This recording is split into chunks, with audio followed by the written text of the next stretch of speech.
There you go. Yes, I can. Rightio. Amen. Yep, all good. Yep. Hi, Yep. Dee. Thank you for joining me. I'm just going to explain to everyone that's watching that I like to do things different, as we all know. So instead of doing video written testimonials, I've actually invited some people that have actually had readings with me before. So today I'm talking to Dee. I won't give her surname out, but Dee's come to me for a reading before. So I'm just going to ask Dee some questions and get Dee to give a bit of a story, as much as she would like to speak about, and on her experience with me in her reading. So instead of a written one, we're going to do a live video. So thank you for a start for joining me, Dee. It's not easy coming on video, I know that much. So It's a pleasure. Thank you. Now, first off, I guess we'll get some questions like, so where are you from, Dee? Like what town and what country, what state?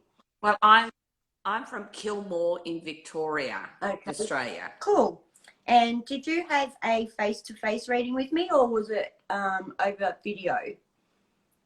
No, I had a face-to-face. Face-to-face? Yes. Now, did you have a reason for booking? Like, had someone recommended me to you, or you just felt the urge, or you found my name somewhere? How did it come about? Well, I'd had feelings at home that, you know, my son actually had passed and he was around me. So I was chatting with someone and they said that they'd stumbled on you accidentally some time ago, some years ago, and they'd had a fantastic experience. So they gave me your name and I didn't know who you were or anything like that. So I contacted you, not telling you anything, but just asking for a reading. And that's how it all come about. So it was from my brother's partner. So I like the way you accidentally stumbled across me too. I think that's the universe, isn't it? Okay, so I've got to ask this one too. So before your reading, were you skeptic at all? Did you think you were skeptic, or? I've never been skeptic because I've always believed, but all the way, because the drive was like a 2-hour drive. Yeah, so long way. So on the way down, I was actually talking to my son, saying that, you know, if you're going to come through, I'll know straight away at some of the answers I'm going to get, even though, like, I wasn't asking any questions. I would just know if he'd come through at some of the things that you were going to tell me.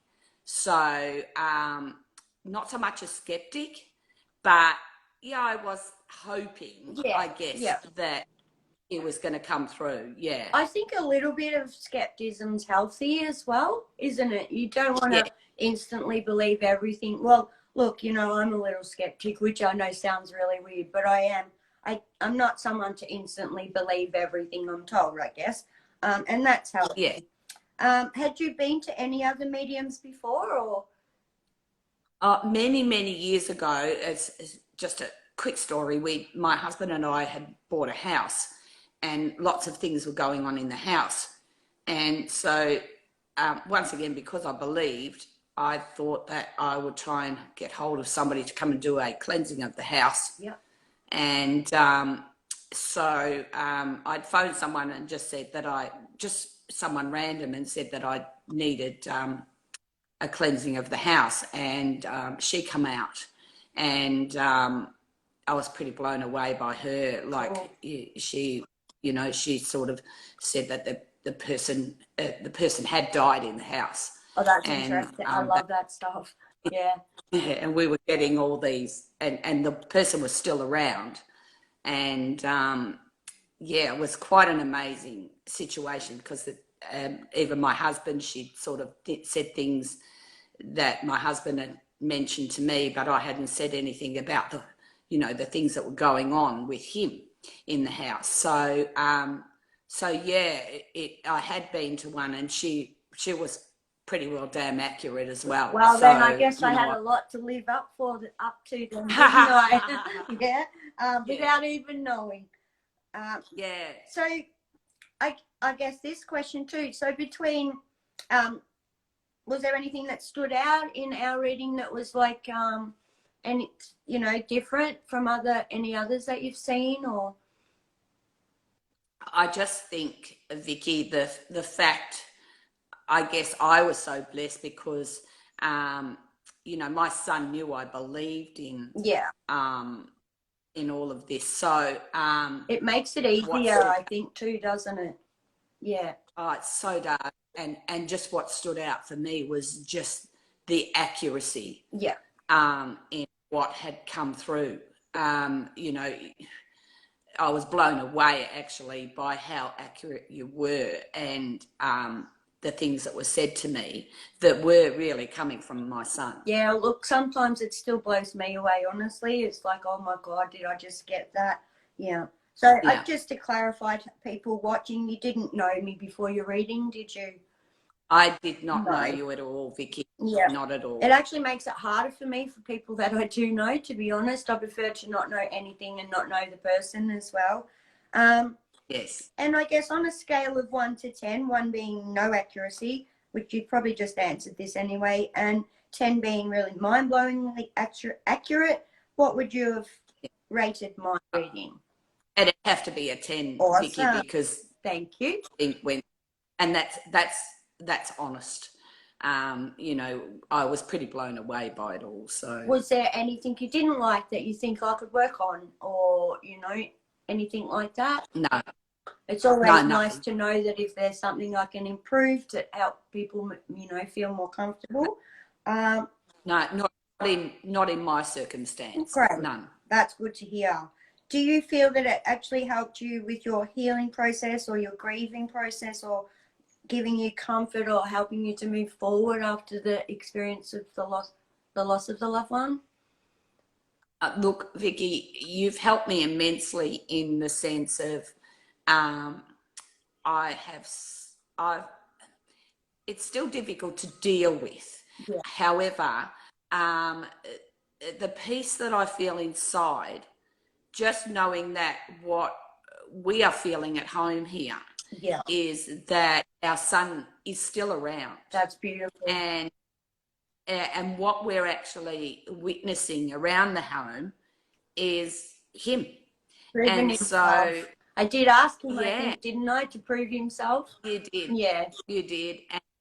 And we honestly feel that. My husband is the same. He'll come out to me and just say something that, you know, he talks to my son and he'll just say, look, you know, I've just spoken with Brad and all of a sudden I've got this answer, you know. Or I love that. I absolutely love that, you know, and the fact that he's so open to it as well is really good. Because, you know, it's not always easier for some men. They, you know, we've got belief systems that we've grown up with, so it's really hard for some to open up. So thank you for answering the question side of it. So I guess if you feel comfortable to do so, would you like to tell the viewers a little bit about your experience of your loved one? Or, I'll leave that up to you if you feel comfortable to do so. Yes, so my son took his own life and he was 38. We were very close, inseparable in many ways as a family unit even, but unfortunately, you know, he had problems that unfortunately nobody could help him with. And so, you know, when he took his life, you know, it was very, very still hard on. I've got other children and they're suffering, and especially with COVID, they've been suffering terribly because, you know, we haven't been able to get together very much at all since COVID's happened. So I found that around the house, all these things were happening not long after he passed away, and the feathers, were just, you know, appearing in weird spots, and, you know, like no reason why they were there, I but love these the way they feathers would work. appear, or yeah, or like, you know, we were looking for some keys one day, and they were for a cabinet that, you know, was my son's cabinet. And I'd said to my husband, I'll just ask Brad where they are, because when the house was all packed up, you know, the kids just brought everything home to me, and they were put things were put everywhere. Anyway, jokingly, I'd gone inside and said, look, for goodness sake, can you show me where these keys are to this cabinet for your father? And lo and behold, I just went into this cupboard, and there was this one key sitting in the cupboard. And so I jokingly brought it out to my husband and said, look, you know, this was just in the cupboard. I've just asked Brad, opened the cupboard, found this key. And so I said, I don't know if it's the right key or what, but just try it. And sure enough, it was the key to this cabinet. That's really awesome. So when he's very strong, isn't he? Like, and just, I guess the connection's just, you know, that shows you so much, that the connection is still so strong between you all. Yeah. Well, we sort of spoke, he would speak to me about 5 times a day. So he'd ring me 5 times a day, even just to say hello, or tell me he loved me, or tell me his problems, or, you know, and every night before he'd go to bed, he'd always give me a call and say, Mum, I'm going to bed, good night, you know, so because he did suffer epilepsy quite badly. So, you know, after he'd had his shower of a night, he'd give me a call just to say, I'm out of the shower. So you didn't worry. Yeah, I'm out of the shower, Mum, I'm all right, good night, and off to sleep. So that connection was that strong that, you know, I guess he knew how much, you know, or he knows how much I miss that phone call every day, and I miss that connection every day. So he does come through, and he comes through in you know, witty ways, because he was so witty. And one thing I do recall from your reading was his wit, actually.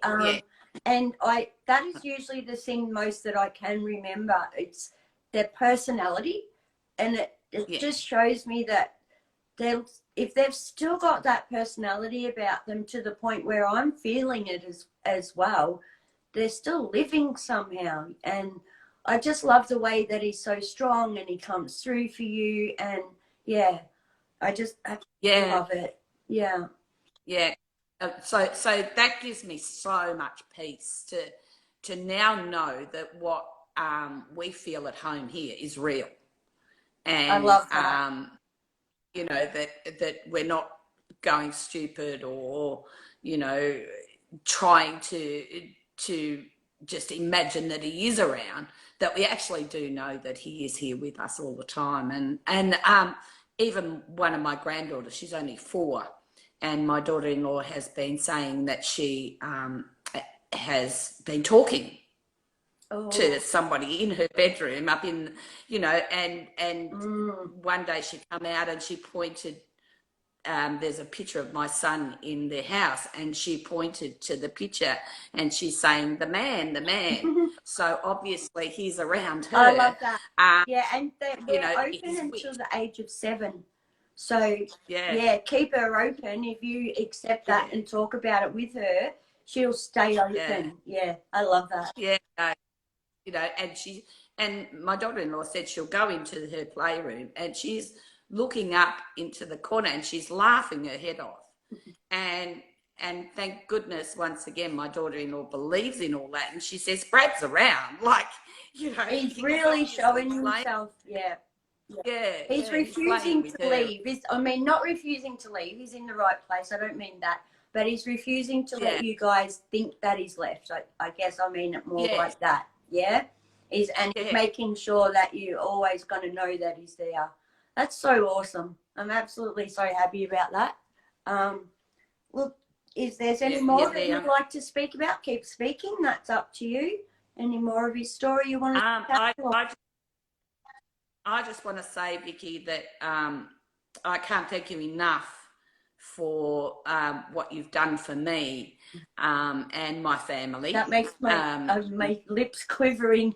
My heart's just like a, and my lips going, starting to do the.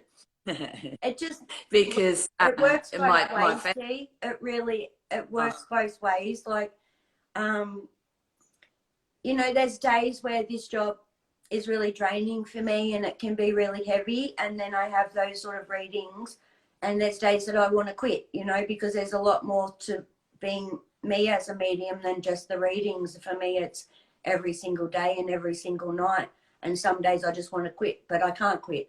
I don't know how to switch it off. But then I do things like your reading, and it leaves me on such a high, knowing that you have been able to walk away and have some comfort, because I know what grief feels like. And my voice is even shaking because it just means so much to me to be able to do it. So I can't thank you enough for allowing me to connect and get personal with you and connect to Brad. Yeah, thank you so much. And thank you so much for doing this testimonial, something different. As I said, we can all read them. I just think it helps people more if they can actually see the emotion and they can see the real person behind it. Yeah. Yeah. And it's not easy to talk about. Yeah. It's also not easy. Sorry. No, but I think now just knowing, you know, and knowing what I know now, it's not just Brad, it's other people in my life that have passed that I now have comfort in knowing that they are around. They're around. They've just jumped into this. They've jumped into a new suit. Like, they're the dragonfly now. Yeah. I think I told everybody the same story there with the dragonfly. Yeah. Well, they might be a bit more silent, but I know that they're around and they're protecting him as well, you know, and keeping him safe wherever he may be, knowing well that he has some beautiful people around him, keeping him safe. And he's keeping you safe as well. Yes, he is. Yeah, yes, he is. Yeah, see, what's within's also outside, and it's just all evolving back and forth. Okay. Yeah. And I can't wait for another reading one day. I must come down and have another reading. I really can't wait, you know, because I'm sure he's got plenty to say. Yeah, and the best bit is it's really rare for me to remember details, and I put that down to, well, it's not actually coming from my memory. It's coming through me. So I'm just like the telephone line. So it's not going to stay in my memory because it's not my memories. Do you know, like, I remember particular things, like I say, their personality, or you might remember the actual story, you know, and to come on and talk about Brad's story and it being suicide is extra hard. I've been through that one as well. And to be able to speak openly about it live is really big. And I just think that Brad would be really proud of you as well. And hopefully it can help others see that, you know, when your dark times are there, there's other options to reach out, and so that others don't end up in this position, you know. Because, most definitely. And you know, there is help. You know, people just have to realise that there is help out there. Yeah, you know, there's others that get what they're feeling like. It might not be exactly the same, and it's never going to be the same because everyone sees things differently, but there is others out there that have felt the same, you know, that there's no other option. So there's people out there that get it. I just think we need maybe, you know, more services in that area would help as well. Yeah. Yeah. I'm sending you the biggest of hugs. Hugs. And, you know, my favourite thing, Brad, tell her before I leave. Oh, did you get it? I did. The flutter in the heart. Yeah, awesome. Thank you so much. I can't thank you enough for today, Dee. You're awesome. So much love coming at you.